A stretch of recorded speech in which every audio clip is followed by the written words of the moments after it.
Hey everyone, welcome back to your YouTube channel for creative studies. आज हम लोग जानेंगे बाजीराव के बारे में। बाजीराव के जीवन पर आधारित महत्वपूर्ण तथ्य जो मराठा राज्य के जो पेशवा थे उसके बारे में जानेंगे। इससे पहले मराठा राज्य के बारे में 2 क्लासेस पोस्ट हो चुकी है, जिसमें बताया गया था कि मराठा राज्य किस तरह से अस्तित्व में आया, किसके द्वारा लाया गया, कब लाया गया। उसके बाद इसके छत्रपति कौन कौन से हुए उसके बारे में डिटेल्स से जाने। फिर उसके बाद छत्रपति के बाद पेशवा के रूप में जो है, मतलब छत्रपति जो है पेशवा का रूप धारण कर लिया। वो कैसे किया, किसके द्वारा किया गया, कब किया, उसके बारे में जान चुके हैं आप तक 2 क्लास के माध्यम से। आज मराठा राज्य के बारे में तीसरी क्लास है, जिसके बारे में हम लोग जानेंगे पेशवा बाजीराव फर्स्ट के बारे में। क्लियर? बाजीराव के बारे में आप लोग जानते ही होंगे। इस पर आधारित एक मूवी भी आई थी, बाजीराव मस्तानी, जो कि इसी पर आधारित है। आप लोग उससे भी आप बेहतरीन रूप से समझ सकते हैं। आज हम लोग जानेंगे बाजीराव के बारे में, जो है उसके महत्वपूर्ण तथ्य जो लगभग सभी एग्जाम के लिए बहुत मोस्ट इम्पोर्टेंट होता है। क्लियर? चलिए अब जानते हैं बाजीराव के बारे में। इनका जन्म 18 अगस्त 1700 ईस्वी को कोकनस्ट चितपावन ब्राह्मण वंश के भ्रष्ट परिवार में हुआ था। 18 अगस्त 1700 ईस्वी को कोकनस्ट चितपावन ब्राह्मण वंश के भ्रष्ट परिवार में हुआ था। ठीक है। और इसका पिताजी का नाम था बालाजी विश्वनाथ, जो पहला पेशवा था, मराठा राज्य का पहला पेशवा था। और इसके बारे में जो है इससे पहले वाले वीडियोज में बताया गया है बालाजी विश्वनाथ के बारे में। इन्होंने क्या क्या किए थे, किस तरह से पेशवा को लाए। क्लियर? और ये बालाजी विश्वनाथ जो थे बाजीराव फर्स्ट के पिताजी थे। उसके बाद बालाजी का माता का नाम राधाबाई, पत्नी काशीबाई मस्तानी। उसके बाद बाजीराव का उपनाम भी था। बाजीराव का उपनाम से जाना जाता था बाजीराव बल्लाल और थोरले बाजीराव। बाजीराव फर्स्ट को जो है बाजीराव बल्लाल और थोरले बाजीराव के नाम से भी जाना जाता था। कई एग्जामों में पूछे जाते हैं कि बाजीराव के उपनाम क्या है, तो इसमें हो जाएगा बाजीराव बल्लाल और थोरले बाजीराव। ठीक है। और इनकी मृत्यु जो है 28 अप्रैल 1740 ईस्वी में मात्र 40 साल की आयु में हो गया था। क्लियर? इसके बारे में जानेंगे भी। और इन्होंने 1720 ईस्वी में जो है बालाजी विश्वनाथ की मृत्यु के बाद बाजीराव पेशवा बने, ओनली 20 वर्ष की आयु में। इसका जन्म 1700 ईस्वी में हुआ और 1720 ईस्वी में इसे पेशवा बना दिया गया। इनका पिता बालाजी विश्वनाथ की मृत्यु के बाद, इनका पिता पहले बालाजी विश्वनाथ पेशवा थे, उनकी मृत्यु के बाद 20 साल की आयु में ये पेशवा बन गया, जो कि दूसरी पेशवा के रूप में बाजीराव थे। उसके बाद इसने हिंदू साम्राज्य का भारत में प्रसार किया। इन्होंने जो है हिंदू धर्म पर ज़्यादा फोकस किया अपने साम्राज्य में लाने के लिए, भारत में लाने के लिए। उसके बाद बाजीराव दिल्ली के दीवारों पर मराठों का दर्ज लहराना चाहते थे। दिल्ली मतलब मुगलों के दीवारों पर जो है मराठा राज्य मतलब स्थापित करना चाहते थे। मुगलों तक मराठा लेकर जाना चाहते थे और मुगल को समाप्त कर हिंदुओं को स्थापित करना चाहते थे। क्लियर? इसके शासनकाल मुख्य रूप से छत्रपति साहू थे, लेकिन सारा काम बाजीराव के पास था। देखिए, छत्रपति जो था वो साहू के मतलब लास्ट छत्रपति जो साहू थे, जिनका कार्यकाल जो है 1707 से 1748 ईस्वी तक था। और ये बाजीराव जो थे उनका 1720 ईस्वी में मतलब वो पेशवा बनते हैं। इसका मतलब है कि छत्रपति साहू थे तब तक, उनकी मृत्यु तक छत्रपति थे, लेकिन मराठा में छत्रपति का विनाश हो गया था, लगभग विनाश हो गया था। सिर्फ नाम का छत्रपति था, काम का पेशवा ही था। पेशवा में बाजीराव, उसके बाद छत्रपति में साहू थे। आपको इस कैसे पूछे जाते हैं, कई बार, बहुत बार देखा गया है इस सवाल को। बालाजी के शासनकाल में मराठा के छत्रपति कौन थे, तो इसका सही आंसर हो जाएगा साहू। क्लियर? उसके बाद 1719 ईस्वी में मुगल दक्कन के 6 प्रांतों में कर लेने का अधिकार रखते थे।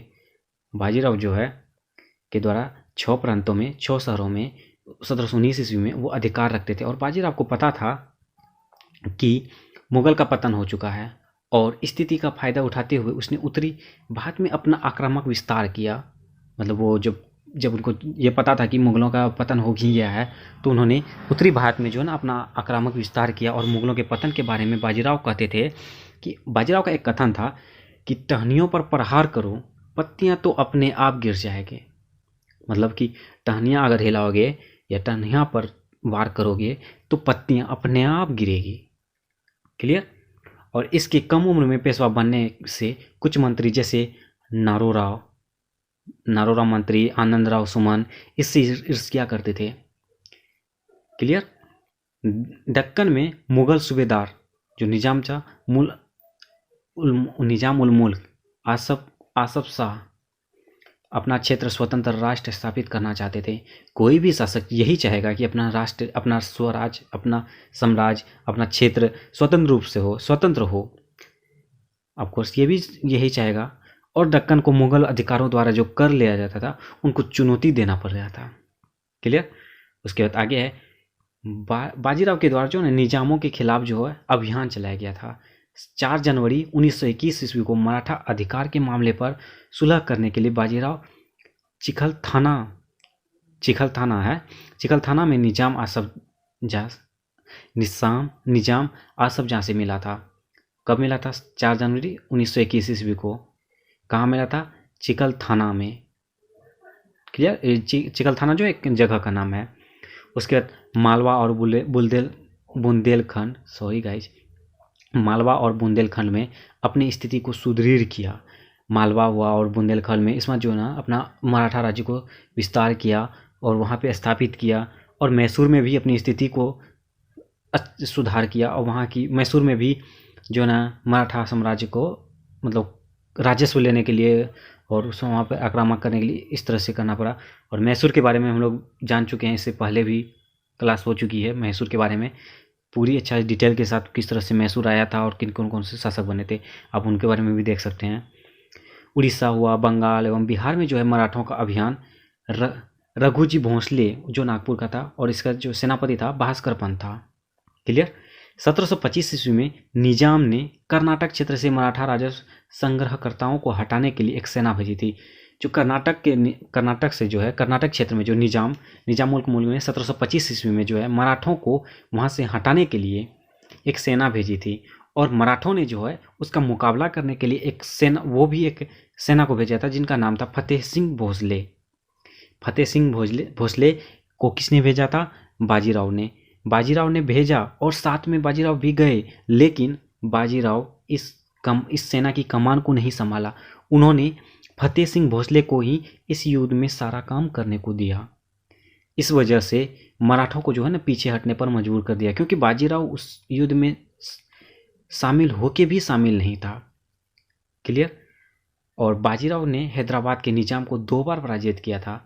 हैदराबाद के निजाम था निजाम उल मुल्क, जिसमें जो 1728 ईस्वी को और 1736 ईस्वी में पराजित किया था बाजीराव ने हैदराबाद के निजाम को। क्लियर।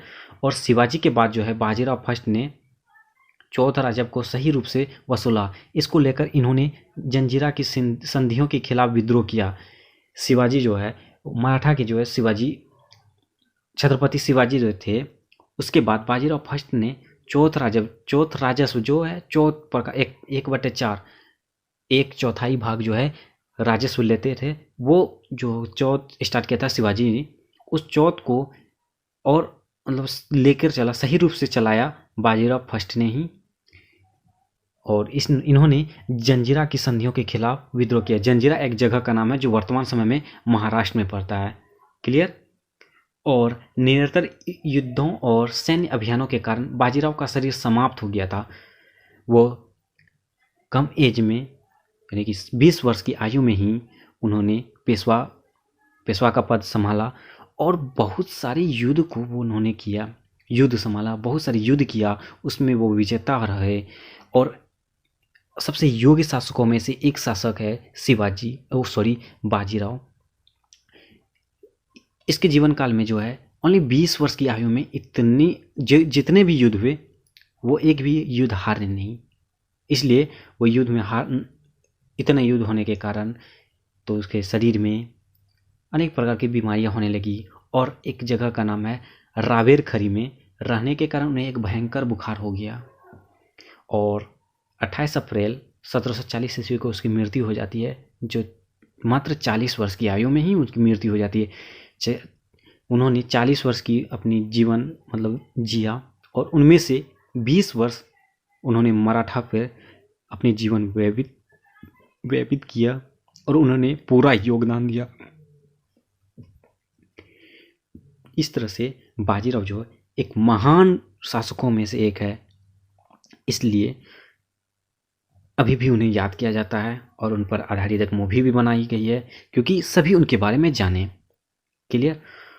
और उसी दिन यानी कि 28 अप्रैल 1740 ईस्वी को जो है उसकी मृत्यु जब हुई थी, नर्मदा नदी के तट पर उनका अंतिम संस्कार किया गया था। बालाजी बाजीराव ने राणोजी शिंदे को स्मारक के रूप में एक छतरी बनाने का आदेश दिया। बालाजी बाजीराव जो थे इसके उत्तराधिकारी पेशवा थे। बाजीराव के बाद इसका उत्तराधिकारी बालाजी बाजीराव बने। इसका नाम देखिए, बालाजी बाजीराव, ये बाजीराव के बेटे थे।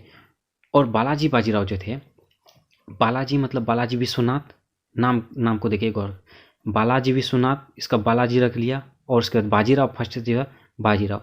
इस तरह से बालाजी बाजीराव आप नाम याद रख सकते हो कि सबसे पहले पेशवा बना बालाजी विश्वनाथ, उसके बाद बाजीराव, तीसरा में बालाजी बाजीराव। क्लियर। इस तरह से आप याद रख सकते हो। और इन्होंने जो है एक सेना जो है, एक मंत्री या सेना, राणोजी शिंदे जिनका नाम था, उसको स्मारक बनाने के रूप में एक छतरी बनाने का आदेश दिया था। कौन दिया था? बालाजी बाजीराव ने। किसके स्मारक पर दिया था? बाजीराव के स्मारक पर। कब दिया था? जिस दिन उसकी मृत्यु हुई थी। कब मृत्यु हुई थी? 28 अप्रैल 1740 ईस्वी को। इस तरह से बाजीराव का जीवनी के बारे में हम लोग जाने। 20 वर्ष की आयु, 20 वर्ष तक बस उन्होंने शासन किया और 20 वर्ष में ही इतना मतलब कुछ कर गया मराठों के लिए, जो अभी भी सभी याद करते हैं। इस तरह से बाजीराव के बारे में हम लोग समझ गए। और जो भी अभी तक इससे पहले वाले क्लास नहीं देखे हैं, प्लीज़ वो देख लीजिए ताकि इसको समझ में आसानी से आए। और इसके बाद जो है पेशवा कौन बनते हैं? बालाजी बाजीराव।